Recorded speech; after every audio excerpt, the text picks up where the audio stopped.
buti naman wala nang pasukan. Menos gasto sa mga baon ng bata. Ay naku, totoo. May medal ba yung anak mo? Wala nga. Puro kasi laro. Yung sa'yo. Parehas tayo. Si Chaba yun. Ayun nga, no. Taray, dami Pero suot. ng medal ng anak ko. Galing-galing mo talaga, ano? Graduation ata ni Sia. Bakit ganun ito? Kaya mo. Cha! Oy, Saan ka galing? para ka nagmo-model ah. Ay, sa school, tingnan nyo naman oh, ang daming medal ng anak ko. Ano? Sa school? Gumraduate si Sia? Oo. Tapos ganyan yung suot mo. Para kang galing sa pageant.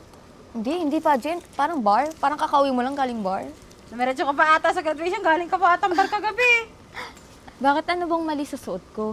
Eh, yung suot mo kasi hindi akma dun sa sa school. Hindi pang ano yan, hindi pang recognition yan eh. Oo, parang ikaw ang gusto mo. Ikaw ang ma-recognize. Ano? Oh, center of attraction ba? Oh, ganon. Pinapakita mo pa yung mga tattoo mo. Alam niyo, ang dami yung sinasabi. Yung teacher nga, hindi sila nagreklamo, tapos kayo pa? Ay, hindi ka sure. Baka mamaya pagtitinginan ka doon. Mamaya pinag-uusapan ka na doon. Siyempre, hindi yung sasabihin sa harapan mo. Kami naman, concern lang Oo. kami. Ano isipin ng mga estudyante doon sa nanay ni Sia, ganyan. Parang nang-aakit, porkit single mom, naghahanap ata ng tatay. Oh. Alam niyo, kung concern yun, parang hindi naman eh. Parang naiinggit lang. Hoy, Cha, kaya rin namin magsuot ng ganyan. Pero hindi sa graduation. Oo. Kasi next year, gagraduate din yung anak namin. Hindi kami magsusuot ng ganyan. Tago-tago mo naman yung mga balat mo. Kala mo naman, linis ng balat mo, may tattoo ka pa. Kinulang ka pa sa tele. Kung ako sa'yo, dapat tinugtungan mo. Dapat dumaan ka dito sa bahay para napahiram ka namin ng Alam niyo kung sino ang flax. masama? Oo. Yung mga taong mapanghusga. Kami, hindi nanguhusga, concern lang kami. Pag ikaw nabastos, ikaw din. Mamaya, pag piyesta ka doon sa school, sabi, ba't ganun yung suot ng nanay ni Sia? Eh, parang honor pa ata yung anak mo, tas ganyan ka. Oo. Sa imbes na yung anak mo yung mapansin, ikaw ang napansin, nagpapapansin ka. Oo nga. Samantala ikaw ayos na ayos yung anak mo, di mo lang Ay, inipitan. chinelas, oh! Oo. Ay, masakit na kasi yung paa niya. Nakikita niya na ito yung black shoes, oh. Ayun nga, hindi mo nabili ng bagong sapatos, pero nakabili ka ng dress. Yes. Alam niyo, wala akong panahon sa inyo kung manghusga lang kayo. Halagyan na siya. Grabe, no? Picture mo. Grabe no, kapal na mukha. Kala mo kung sino. Popost ko to. Oo, tama lang yan. Para may mag-comment na hindi dapat nagsusuot ng ganyan sa graduation. Ay, naku, Sabi, trending yan, Mars. Ay, oo, matik yan. Marami magre-react dyan. Kung anong... Gumraduate ang anak ko, be. Hanggang dito ang dress ko. Ay, parehas tayo. Hindi ko kailangan ipakita yung legs ko para lang pagtingin ng mga tao. Aba, ay graduation yung mga bata ang nandun, tapos ganyan isusuot mo, para ka nasa bar. Ay. Buti kung college yung anak niya. Oo. Di nahihiya, ano. Nakakaya. Lakas ng loob, ano? Kaya nga, hindi ako susuot ng ganyan sa graduation ng anak natin, no? Post natin, post mo na. Ate, tamo. Oh, bakit Justin? Tamo, may nag-post, ang kapal ng mukha pa. Tapos ang caption, graduation daw ng anak, pero yung suot parang may ibang agenda. Single mom pa naman. Tapos sa mga comment, malaswa, papansin, hindi bagay sa nanay. Grabe naman, kung sino man na nag-post niyan. Napaka-inggitera naman. Ano bang pakialam nila sa suot ko? Tsaka, ano bang mali sa suot mo? Kaganda-ganda naman. Siguro yung nag-post ito, inggit. Ay naku. At talagang gumamit pa ng dami account. Kaya nga. Para hindi natin malaman kung sino. Cha! Uy, buti nandiyan ka. Nakita kasi namin yung ano, ito ba yung ano post? Ay, oo. Nakita mo na ba? Nakita mo na ba? Oo, para bang may inggit yung nag-post. Hindi. Yung tama lang naman yung nabasa ko eh. Tama lang sinasabi, hindi naman lahat inggit. Minsan, yung mga tao, concern lang. Ay, no, daming comment, oo. Alam niyo, kung concern ng isang tao, dapat harapan mo sasabihin sa tao. Hindi yung di pa post pats, gagamit pa ng ibang account. Kaya nga, dapat katulad namin. Sinabi namin sa'yo harapan, ano? Oo, at least kami ate. pinapakita namin kung ano yung ano sa'yo, di ba? Oo, kaya dapat pakinggan mo yung mga sinasabi sa comment kasi may point din naman. Siguro yung nag-post nun, mataba. Di ba? Oh, Mataba. siguro nga, kasi nga inggit eh. Inggit. Tsaka alam mo, Justin, pag mga ganyang klaseng tao, sa akin lang hindi na para pagpapansinin. Kaya nga. Kasi halatang halata naman na naiinggit. Uy, Hindi Hoy, yun sa hindi. inggit. Hindi yun inggit. May point sila. May point. Kasi tama naman. Graduation dapat ang suot. Formal. Hindi pang bar. minsan kasi, Cha, pinapakinggan mo din yung mga sinasabi ng iba? Hindi yung sarili mo lang? Oo. Ay, ba't ganyan yung mga reaksyon nyo? Baka naman kayo yung nag-post Siguro, nun. sila nga, mga parang Wow, inggit kasi gagawa eh. pa kami ng Oo ganon? nga. Eh, harapan naman namin sinasabi sa'yo. Hindi mo lang matanggap na meron talaga mga tao na hindi natutuwa sa ginawa mo. Ay, may mga tao lang din talaga na hindi matanggap kung ano yung mga gustong gawin sa buhay ng ibang tao. Eh, nangingialam. Pwede naman yung buhay nila pakialaman nila. Iba Di ba? yung nangingialam sa Tama. concern, Oo. girl. Ikaw, Hindi Ayaw mo ganun, ba hindi ganun concern yung taong Oo, yun. hindi. Naninira. Inggit yun. Hayaan mo na nga yan, be. Alam mo yung ayaw tinatama yung mali niya. Hindi ka matututo sa buhay. Naku, bahala ka, pasalamat ka pa nga, concern pa kami sa'yo eh. Concern Thank ba you sa yun? concern bakla nyo. siguro to nakikisali sa usapan ng mga Pumapatol, babae. ano? Pagsabihan mo yung ate mo para hindi mabastos. Maka mamaya, mapaaway ka pa din. Ganun mga suot. Bakit? Ba't ko pagsasabihan, ikaganda-ganda naman ang suot? Kaya nga, hindi naman labas ang susunod. Kaysa Ay, wala namang ilalabas. Ito naman yung ano, parang pang marites yung suot. Ano kaya yun? Sali-sali. Tara na nga. Siguro, konting exercise na lang para magaya ka. Wala eh. Kaya mo na, Justin. Wala tayong mapapala sa ganyan tao. Kung ako yun, di ko hayaan yun. Ako. Ko po. Oy, ate. Oh, Justin. Kilala ko na kung sino yung nag-post sa dami account. Masyado na kasing viral eh. Di pinatrace ko na sa kaibigan ko. Eh, sino daw? Di ka na magugulat kung sino kasi halatang-halata naman eh.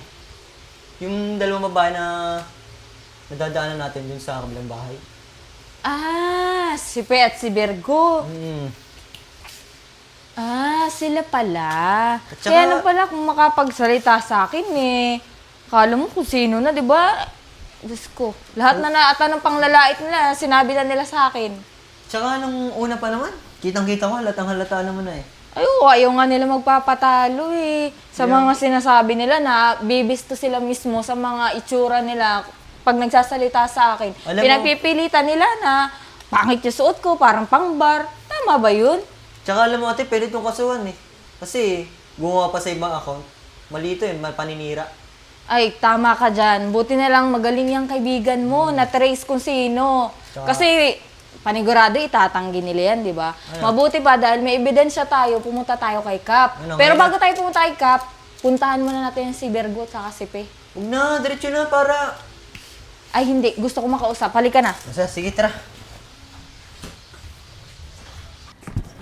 Burahin ba natin? Baka kasi malaman na tayo yung nag-post. Ano ka ba? Huwag mong burahin, sayang. Ang dami ng comment to, saka likes to, saka ang dami nagsishare. Ano ka ba? Hayaan na natin. Hindi naman niya malalaman. Eh. Saka dami account naman yung ginawa natin, di ba? Sabagay. Tsaka parang ma-realize na mali yung outfit niya. Oo, masyado kasing bida-bida. Eh, Hindi naman sexy yun. Mapang akit. Akala mo naman makakahanap pa ng bagong asawa. hindi naman talaga kasi maganda yung suotan niya. Hindi naman pang recognition yun eh. Totoo. Pilingera lang eh. Tapos parang hindi pa rin siya nakaka-realize. No? Kaya nga. Virgo, Pe. Pwede ko ba kayo makausap? Oh! Bakit? Kayo ba yung nag-post? Hindi. Post! Ba't mo pagbibintangan? Huwag na nga kayo magmangmangan. Halatang-halata naman sa mga mukha nyo eh. Hoy, wala kang ebidensya. Ba't naman namin gagawin yun? Kayo pa nga nagbanggit sa akin eh, dun sa post na yun. Tsaka gustong-gusto nyo makita yung reaction ni ate eh. Eh, bakit? Nakita lang din naman na napadaan sa feed namin yung Oo. post. Eh, totoo naman yung sinasabi ng mga nagko-comment doon. Kaya gusto lang namin makita kung marirealize ba ng ate mo na tama yung sinasabi namin. Nai-insecure lang kayo eh, kasi hindi ganun kaganda katawan nyo kaysa sa ate ko eh. Hoy! Ang kapal na mukha ng kapatid mo. Ha? Bastos yung kapatid mo ah. Bakit? Tunay naman. Ano, na-real to kayo, no? Hindi naman talaga pang graduation yung suot mo. Pang bar. Oo nga. Eh, bakit ba? Ano bang problema nyo doon? Eh, yun sa trip kong suotin eh. Anong pakialam nyo? Ay, graduation yun. Ang trip-trip lang. Hindi ka na nahiya sa anak mo. Alam nyo, wala akong problema doon sa post eh. Ang problema ko, yung ugali nyo. Bakit? Wala naman kami sinabi kami nag-post na. Oo nga. Saka ba't mo ba kami pinagbibintangan? Eh, buti nga concerned pa kami sa'yo eh. Ba't ba tinatanggi nyo pa? Eh, nakinig na nga kayo ng kapatid ko eh. Hoy, invento kang bata ka. Ikaw, bata-bata pa, sinungaling ka na. Oo nga. Uy, rinig na rinig ko kayong dalawa dun sa about sa post na yun. Wala kayong ebidensya at wala kayong magagawa. Kasi kung sino man nag-post nun, tama lang yung ginawa niya para ma-realize mo na, ayusin mo yung sarili mo. Hindi porkit wala kang asawa. Mahiya ka sa anak mo. Naiingit lang kayo. Ah, Ay naku, buti pa umuwi na kayo. Huwag kayo masyadong affected sa mga nakikita nyo. Kung totoo naman talaga. Ba't kami mainggit? Kaya namin magsuot ng ganun. Hindi nga lang sa graduation. Kaya mo na, inggit lang yan eh. Yung mga katawan, uta mo naman tataba. Ay nako Justin, halika na. Wala naman mangyayari sa buhay natin kung papatulan natin yung mga mababa ang level. Oh, Basta basta dumayot. dumayot ka pa dito. Oo. Yun yung lalo na yung taba. Uy, Basta bata ka, papabarangay kita. Bakit kami hindi susugod kung mali yung ginagawa niyo? Wala kang ang ebidensya. uy, alam mo, pwede ka namin anuhan. O sige, magkasuhan tayo, magbarangay sige. tayo. Sige talaga. Talaga, Sige, bukas na bukas kay Kap. Magpo-post pa kayo, dami account naman yung gamit niyo. Oh, wala ka pruweba. Ayun na nga eh, kung may problema kayo, pwede niyo akong harapin, Kung pwede niyo sabihin sa magpo-post kami, akin. sariling account ang gagamitin. Totoo. Syempre, magkakameron kami ng ebidensya na kayo ang nag-post kung yung personal account niyo yung Kung gagamitin hindi niyo. ka affected na mali yung ginawa mo, hindi ka magagalit. Hindi kami magiging Ito affected. bakla siguro to. Oo nga. Hindi ako magagalit, pero kayo lang talaga Sige lang, umuwi na kayo. Umuwi na kayo. Palibasa kasi papangit na katawan niyo. Mga guilty oh. Halika na Justin. Sasama naman. Kap, good morning. Ay, good morning. Uy, Good morning. Kap, ba't nandito yung mga yan? Ba't nandito kami? May reklamo sa inyo eh. Bakit? Wala naman kaming... wala kaming ginawa. Paano ginagawa? Wala. Alam niyo, huwag na kayong mag-deny. Na ito na sa kapatid ko yung ebidensya, oh. May kaibigan siya na nagtitrace kung saan galing yung dami account. Anong na-trace? Oh, na-trace. Kung sino yung gumawa ng dami ako. Ay, Mars, gawa-gawa lang yan. Gawa lang yan. Paano naman nangyari? May mapagbintangan Paano lang. napatunayan kami to, ha? Ay, ano napatunayan dito na kami to? Sige, kung gawa-gawa yan, at di nyo sasabihin yung totoo, edi magdemandahan na lang kayong dalawa. Kap, wala naman kayong ebidensya na. Ito, kaya kong patunayan to. Ebidensya na to. Kung pinaniniwalaan nyo na hindi ito totoo at gawa-gawa lang. Bahay nyo to, di ba? Kap, si Pin naman nakaisip nun, Kap eh. Hindi, si Virgo nakaisip nun. Kap! Di ba inutusan mo Mga ko? Mars, ko! Teka lang. Hindi Pinicturean ko lang, sabi mo, may post. Hindi nyo kailangan sa akin makipag-usap. Makipag-usap kayo sa taong ginawa nyo ng kwento. Eh, Kap, hindi naman kasi nakikinig yan. Eh, amin, concern lang kami dito sa barangay natin, ha? Para hindi siya mabastos. Tsaka, hindi naman talaga akma yung suot niya doon sa graduation. Teka lang. Tingnan mo nga yung suot mo. Punta ka lang dito sa office namin, no? Oo ka, kaya nga nag-t-shirt na lang ako, nakakahiya Eh, mainit naman. kasi Baka Kap, pag- kaya nakaganyan si Mars. Kap, Oo. sinusuot ko to para sa'yo. Alam mo naman na crush kita, Kap. Ay, wow! Parang kakasabi mo lang sa akin sa may park, na baka pansinin ako ng kung sino-sinong lalaki. Mukhang ikaw nga yung nagpapapansin sa lalaki. Hoy, tumigil ka dyan. Kay Kap lang ako nagpapapansin. Ganun Kap. na din yun. Ikaw nga, sa buong Paglalandi. buong school. Graduation, Oo eh. nga. At Teka, least teka, wala teka akong lang. nilanding lalaki. Wala Nagsuot naman. lang ako ng maayos na damit. Maayos ba yun? Graduation Sa yun eh. akin, maayos yun. Kung sa inyo, may problema kayo doon, hindi ko nakasalanan Saka, yun. pag inggit, pikit na lang. Ikaw manahimik ka, bakla.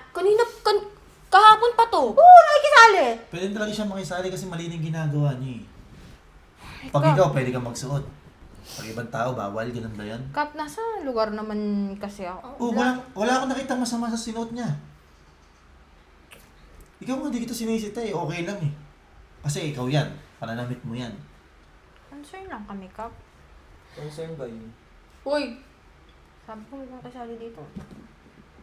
Oh, Ay, yan. naku ka, kasuhan mo na nga lang yung dalawang yan. I-blatter ko na yan Deserve naman nila makasuhan. Grabe yung kung makapanira. Tinan niyo yung ginawa niyo sa akin. Concern kami sa'yo! Hindi mo ba nagagets yun? Hindi concern yun. Huwag kang sumali! Inggit. Eh, ikaw siguro gusto mo rin isot yung damit ng ate mo, no? oo nga. Bakla siguro to. Ay, piling ko! Tumahimik tayo. Alam mo, Virgo, gusto pa naman sana kita eh. Ay, Kaya lang, yung pinapakita mo galing ganyan, wala na. Okay lang sana sa akin, tanggap ko sana na may anak ka na. Sige Kaya lang. Diyos ko naman, kung pinipili ka naman, kung ganyan babae ang pipiliin mo. Manahimik Oy, ka dyan! manahimik na ibang tao. Kap, sige na. Sorry na. Ba't sa akin ka magsasorry? Hindi naman sa akin dapat magsorry, di ba? Sorry na. Nainggit lang naman ako kasi hindi kasya sa akin yung damit mo. sorry din siya kasi, alam mo na, hindi namin na-afford yung mga ganong damit eh. Kumbaga naman concern lang din naman kami. Pero, syempre, haluan din ng inggit. Sorry na. O sige, papatawarin ko kayo. Pero mag-public apology kayo. Kasi ako ang napahiya sa ginawa niyo. Mahirap naman yun, Cha. Ang dami-dami Oy, na sige, nagko-comment comment nun Wala eh. namang mahirap dun eh. Gusto nyo ba o ayaw nyo? Hihingi lang kayo ng pasensya. Ano ba yun? Mahirap ba yun? Madami kasi makakaano. Ang dami mababash kami. Uy, siya nga, nabash eh.